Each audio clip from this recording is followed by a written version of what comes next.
안녕하세요. 1월 11일 공시에 따르면 HLB는 1월 14일부터 HLB가 아닙니다. HLB가 됩니다. 앞으로는 정보를 검색하실 때 HLB가 아니라 HLB로 검색하시면 정확하게 나올 것입니다. 2021년 9월 9일 뉴스 기사를 보겠습니다. 대기업 사명 변경 열풍.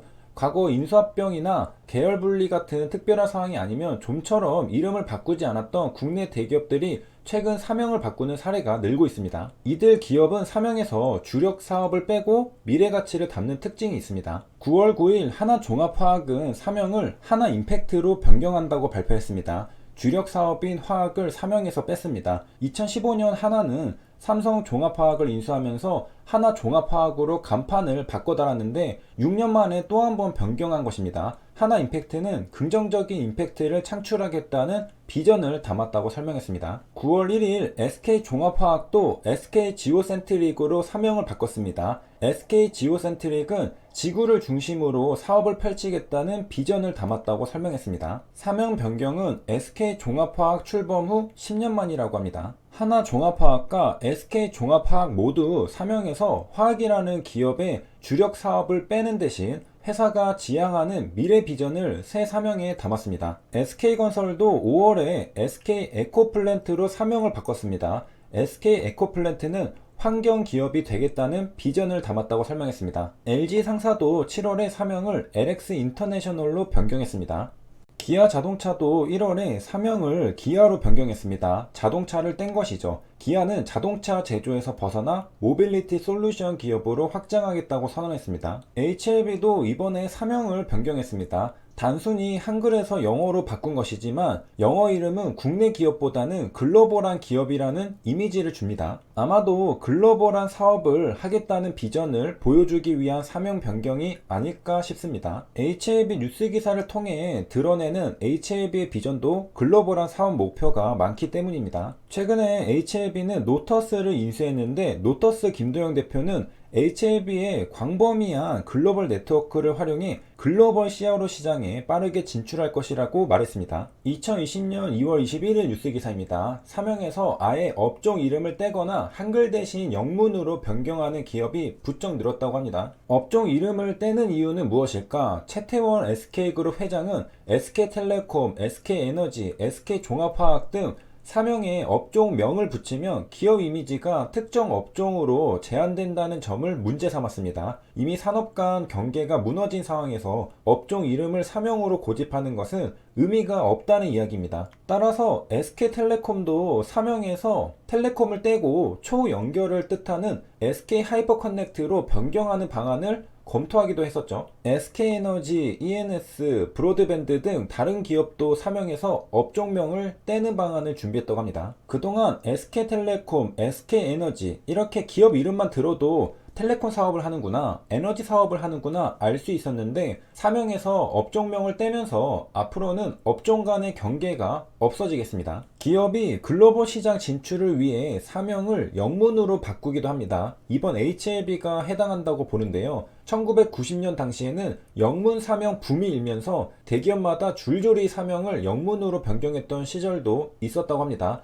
1995년 럭키금성그룹은 LG그룹으로 이름을 바꿨습니다. 계열사도 따라서 바뀌었죠. 금성사는 LG전자, 럭키화학은 LG화학이 되었습니다. 2006년에는 태평양이 사명을 아모레퍼시픽으로 바꿨습니다. 포항제철은 포스코, 한국통신은 KT, 금강고려화학은 KCC로 한글 사명을 영문 사명으로 바꿨습니다. 사명을 짧고 간결하게 단순화하는 기업도 적지 않게 있다고 합니다. Simple is best죠. 사실 의도한 건 아닌데 빅토리 주식TV도 최근에 빅토리로 바꿨습니다. 주로 IT 기업이 그렇다고 하는데 다음 커뮤니케이션과 합병한 카카오는 사명이 다음 카카오였습니다. 다음을 떼고 지금의 카카오로 사명을 변경했고요. NHN 엔터테인먼트도 엔터테인먼트를 떼고 NHN으로 사명을 변경했습니다. 넷마블 게임즈도 게임즈를 떼고 넷마블로 사명을 변경했습니다. 이렇게 업종을 드러내는 이름을 떼어내는 이유는 사업을 확장하기 위해서입니다. NHN은 엔터테인먼트를 떼어내면서 기존 게임 사업을 넘어 클라우드, 인공지능, 빅데이터 등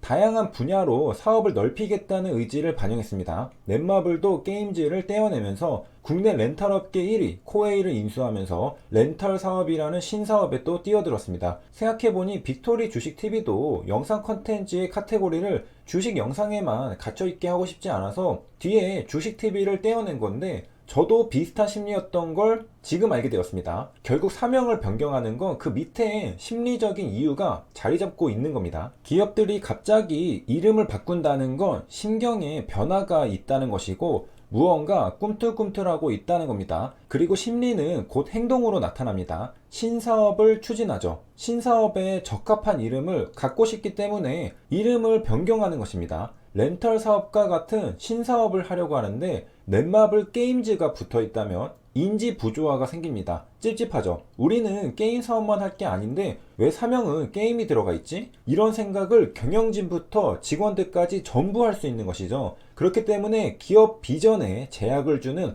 업종명은 떼어내게 되는 것입니다. 더 넓고 더 크게 생각하기 위한 방법이죠. 사업을 할 때 게임이란 이름이 한정되어 생각을 제한당하지 말라는 것이죠. 생각해보니 사실 저도 지금 새롭게 뭔가 하고 있는 게 있습니다. 별 생각 없이 했던 저의 행동들이 사명을 변경하는 기업들이 하는 행동과 굉장히 유사하다는 점에서 놀랐습니다. 기업도 결국엔 사람이 하는 것이고 사람과 사람은 크게 다르지 않다는 걸까요? 기업의 어떤 행동이 이해가 되지 않을 때 나에 비추어 왜 기업이 그런 행동을 했는지 이해해 보려고 시도하면 어쩌면 쉽게 이해될지도 모르겠습니다. 저에게 HLB가 왜 이런 행동을 했을까요? 저런 행동을 했을까요? 여쭤보시는 분들이 계시는데요. 제가 아는 선에서는 최대한 영상으로 답변을 드리려고 하지만 사실 저도 잘 모르는 것이 많습니다. 각자 감정이입을 해서 내가 HLB라면 왜 이런 행동을 했을까 짚어보는 것도 기업의 의도를 알 수 있는 방법이 될 거라 생각이 듭니다. 이름을 바꾸는 것도 기업의 심리를 엿볼 수 있는 행동이고요.